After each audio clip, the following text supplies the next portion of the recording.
Hello student, today we are going to discuss the NSO sample paper class 10th and its marking scheme and pattern also.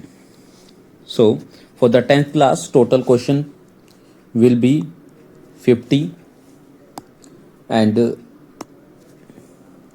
time will be 1 hour. Pattern कैसा रहेगा?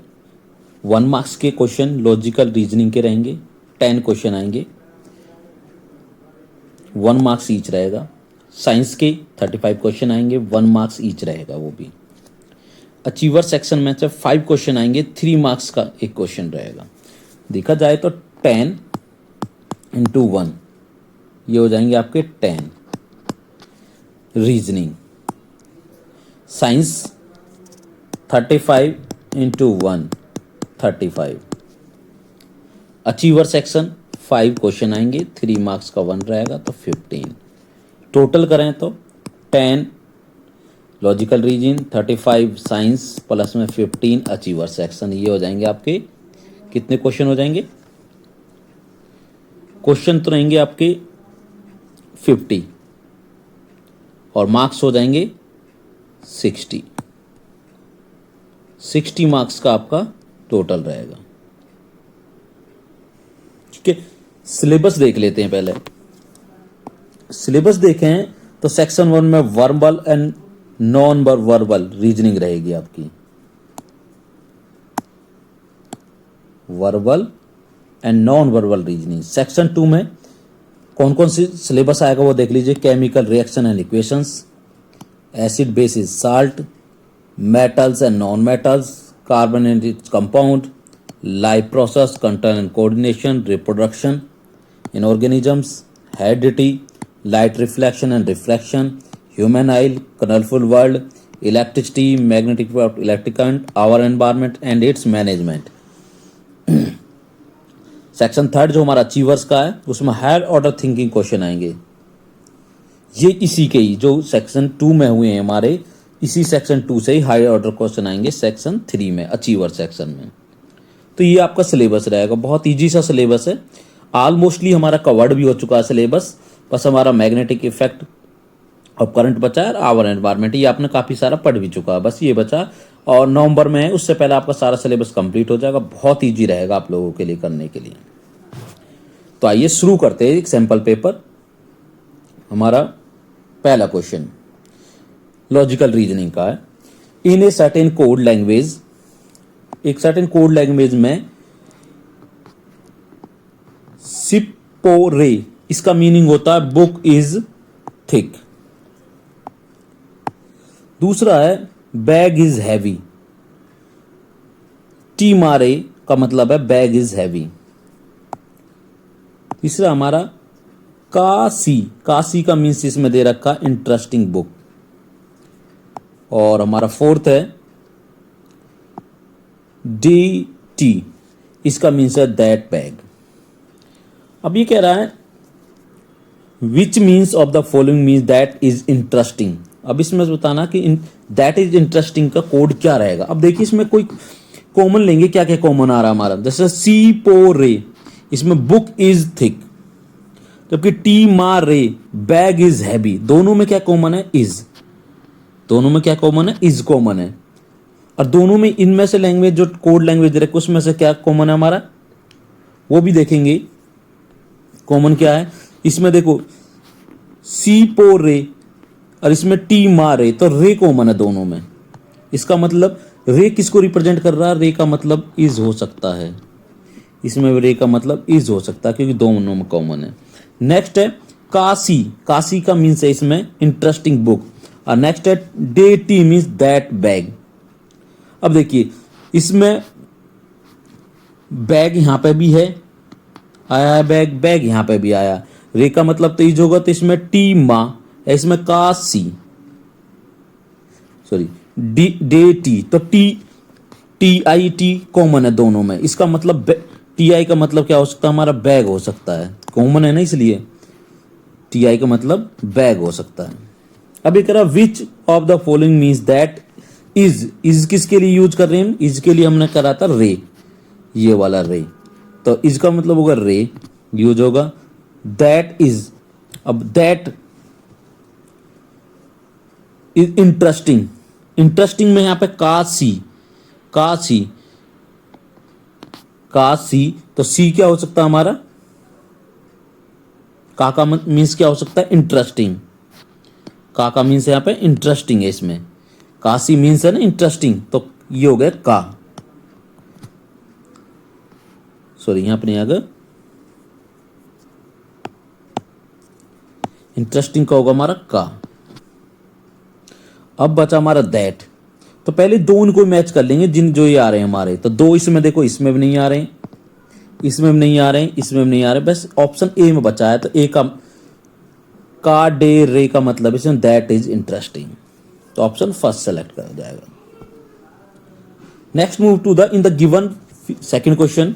इन the given figure rectangle, square, circles and triangle represent करता region of wheat, gram, maize and rice cultivation respectively.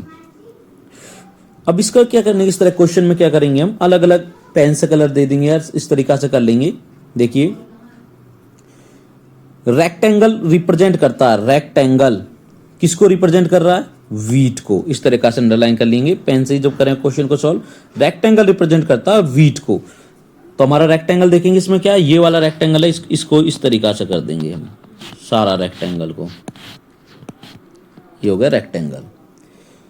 Square represent करता ग्राम को, square के लिए हम dot लगा लेंगे, जहां जहां स्क्वायर हमारा सारे एरिया में डॉट लगा देंगे इस तरीका से। ये हमारा सारा एरिया किसको रिप्रेजेंट कर रहा है, ये क्या हो गया, किसके लिए हमारा, ग्राम, और ये किसको रिप्रेजेंट कर रहा है, व्हीट, ग्राम हो गया, व्हीट हो गया। नेक्स्ट है सर्कल, सर्कल रिप्रेजेंट कर रहा है मेज को, सर्कल रिप्रेजेंट कर रहा है मेज को, इसके लिए मैं इस तरीका की लाइन यूज कर लेता हूं, ये मेज को रिप्रेजेंट कर रहा है, मेज। अब बचा हमारा सर्कल हो गया, ट्राइंगल रिप्रेजेंट कर रहा है, मेज हो गया राइस को, ट्राइंगल, ट्राइंगल बचा, इसके लिए मैं सीधी लाइन इस तरीका से यूज कर लेता हूं, ये मेरा ट्राइंगल हो गया, ये रिप्रेजेंट कर रहा है राइस को। अब देखिए क्वेश्चन कह रहा है which area is cultivated bye rice, rice के द्वारा भी कल्टीवेटेड है एंड मेज के भी, राइस भी है और मेज, मेज के लिए हमारा स्क्वायर वाला एरिया, तो राइस और मेज में ये वाला एरिया आ गया, तो दोनों में आ रहा, राइस में भी आ रहा और मेज में भी। तो इसमें कौन कौन से नंबर आ रहे हैं हमारे, rice, which area is cultivated bye rice and मेज, तो हमारा राइस ये 2 भी आ रहा है और 8 भी आ रहा है, लेकिन 8 हमारा किसमें और दूसरे में आ रहा है, 8 हमारा स्क्वायर में भी, स्क्वायर का हिस्सा है, इस रेक्टेंगल का भी हिस्सा है ना 8, और सर्कल का भी हिस्सा है, जबकि सर्कल किसको, मेज को रिप्रेजेंट कर रहा है, लेकिन 8 व्हीट को रिप्रेजेंट कर रहा है, तो 8 ऑप्शन नहीं होगा। तो केवल मेज और राइस के लिए जो देखना हमारा ये वाला एरिया, केवल जिसमें मेज भी है और राइस भी है, तो इसका आंसर हो जाएगा 2।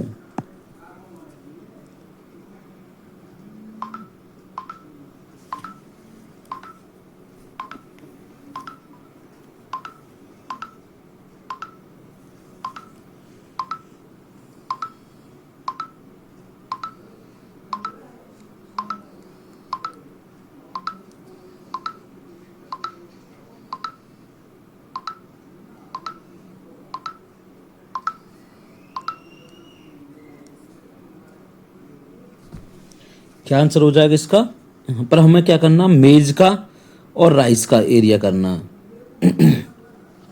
तो 2 ऑप्शन कौन से में हमारा, सी में, तो हमारा ऑप्शन हो जाएगा सी।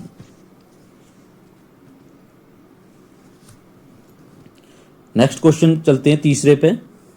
विच of the following figure will complete given figure matrix, को कंप्लीट कौन करेगा, इसमें से रखते हैं ए को, ए का देखो पहले प्लस हुआ है, फिर इसमें इस तरीका से क्रॉसिंग हुई है, देन इस प्लस में 4 सर्कल लगाए हैं। दूसरे वाले में देखते हैं तो एक स्क्वायर बना है, स्क्वायर में फिर देखते हैं एक प्लस का साइन है, और लास्ट के में ये प्लस का साइन हटा जाता है और डॉट लगे हुए हैं।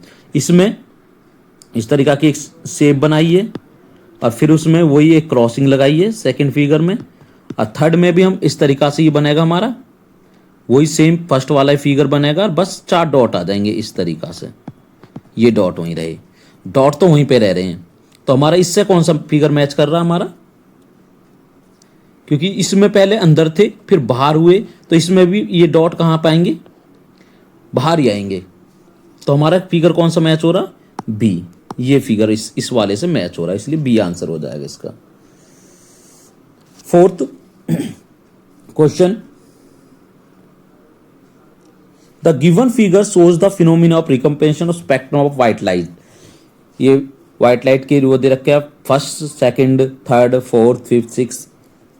ये कह रहा if V I B G Y O R, VIBGYOR जो डिनोट करते हैं, वी वायलेट डिनोट कर रहा है, I indigo, B blue, Y orange, O orange sorry Y yellow, O orange, R red colour respectively, then which of the following option list the mark raise.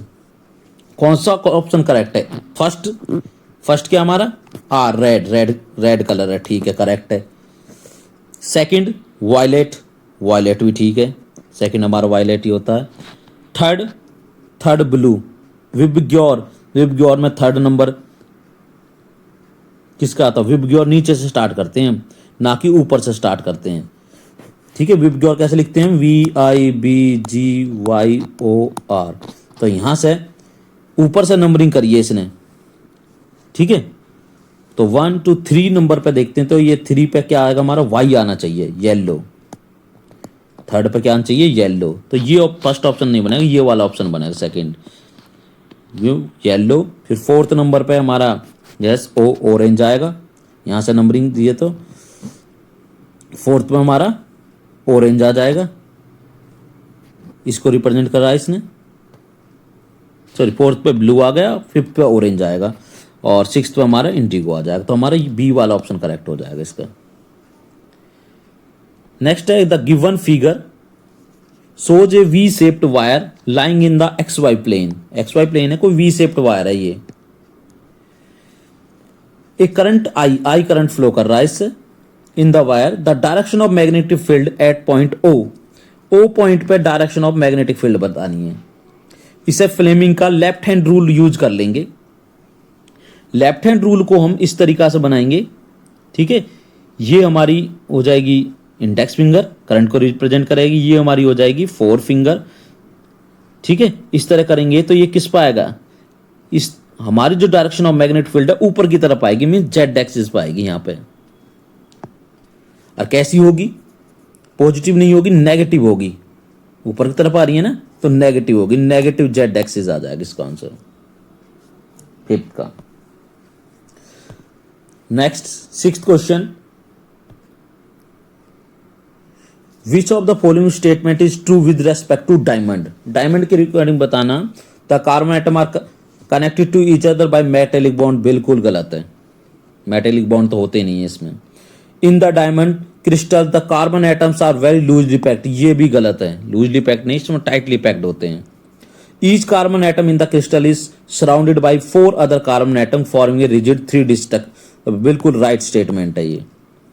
Diamond can be synthesize, no diamond can not be synthesize, so its answer will be C. Strips of metal X were dipped into 2 different solution में dipped करी गई हैं। ये metal है, कोई भी x कोई सा मेटल हो सकता है। एक सिल्वर नाइट्रेट सॉल्यूशन हमारे पास, दूसरा जिंक नाइट्रेट सॉल्यूशन है। तो हमारे ऑप्शन दे रखे हैं इसमें, एक ग्रेइस मेटेलिक डिपॉजिट हुआ है इस पे, ग्रेइस यहाँ पे ग्रेइस मेटेलिक डिपॉजिट हुआ है दोनों में। Was found in the positive, which of the following could be, copper नहीं हो सकता कि कॉपर लेस रिएक्टिव है जिंक से, इसलिए जिंक को रिप्लेस नहीं करेगा, तो ये ऑप्शन गलत हो गया हमारा, ये नहीं हो सकता। दूसरा मैग्नीशियम, यस मैग्नीशियम जिंक से भी ज्यादा रिएक्टिव है और सिल्वर से भी ज्यादा रिएक्टिव, तो दोनों को डिस्प्लेस कर देगा, तो ये ऑप्शन है ही हमारा। लेड दोनों को नहीं कर पाएगा क्योंकि लेस रिएक्टिव है जिंक से, आयरन भी लेस रिएक्टिव है जिंक से, तो हमारा ऑप्शन ही बी करेक्ट है इसका। Next move to 8th question, identify the given development stage of human embryo and select the correct option regarding it. ये स्टेज जो हमारी ब्लास्टोसिस्ट स्टेट है और यूटेरिन वाल में ही इंप्लांट होती है, ये भी करेक्ट है, तो इसका यही ऑप्शन हो जाएगा। नेक्स्ट है achiever section. Which of the following statement about the reaction are not correct पूछ रहा है। Fe2O3 plus 3CO tense to 2Fe plus 3CO2।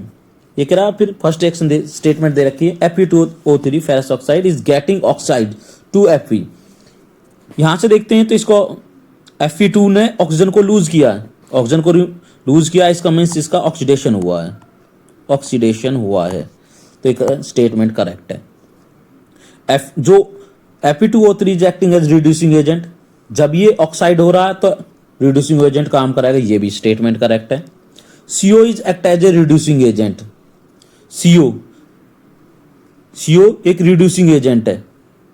हाँ, इसका क्या हो रहा है, एक रिड्यूसिंग एजेंट कैसे होगा ये, इसका तो खुद का रिडक्शन हो रहा, तो एक ऑक्सीडाइजिंग एजेंट है, that is wrong. CO is getting reduce to CO2, yes, CO2 इसका क्या हो रहा है, रिडक्शन हो रहा है, तो ये स्टेटमेंट करेक्ट है। तो हमारे 3 स्टेटमेंट तो करेक्ट हैं, ये थर्ड ही इसमें रॉन्ग है। लेकिन इसमें ऑप्शन जो है ना गलत दे रखे हैं, first and second, first second and fourth, second and fourth, first and third, इसमें गलती केवल थर्ड है। ये तीनों करेक्ट है इसमें, या तो ये पूछना चाहिए question reaction are which of the following statements are correct, ये करेक्ट पूछता तो ये तीनों करेक्ट थी, और इसका आंसर ही बनेगा ओनली थर्ड स्टेटमेंट इनकरेक्ट है इसमें। तो इनमें से कोई सा भी ऑप्शन नहीं है, गलत ऑप्शन दे रखे हैं, या फिर ये इस तरीका से होता है ओनली थर्ड, तब ये वाली सही होती। 2 ऑप्शन एक जैसे दे रखे थे ना इसमें, देखिए ये फर्स्ट एंड थर्ड ओनली, ये भी first and third only they दिया, जबकि ये देना चाहिए था थर्ड ओनली, ये होना ही नहीं चाहिए था इसमें, इसका आंसर ओनली थर्ड बनता है। 10th question, the given graph shows the hormonal change during the normal menstruation cycle, what could be a likely consequence if hormone represented by the graph Q is lacking in adult female। 2 hormone दे रखे हैं, एक P है एक Q है, एक P hormone है हमारा, एक Q हार्मोन है। अभी कह रहा है what would be the likely consequence if the hormone represented by the Q is lacking। ये हार्मोन Q है, यदि ये हार्मोन नहीं होगा तो then what will happen, क्या होगा। ऑप्शन है the uterine lining might not be sufficient stable to support in implant embryo, बिल्कुल करेक्ट स्टेटमेंट है ये।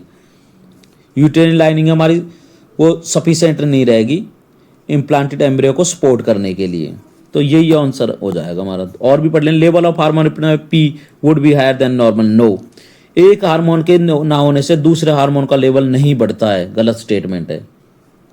Fertilisation hormone would fail to occur, ये भी गलत है, ये तो बाद में काम करता है हार्मोन ही। There would be no significant effect since their function of hormone overlap, नहीं, सिग्निफिकेंट इफेक्ट तो होगा, हार्मोन कोई भी हार्मोन इम्बैलेंस होता है तो बॉडी में इफेक्ट दिखता है।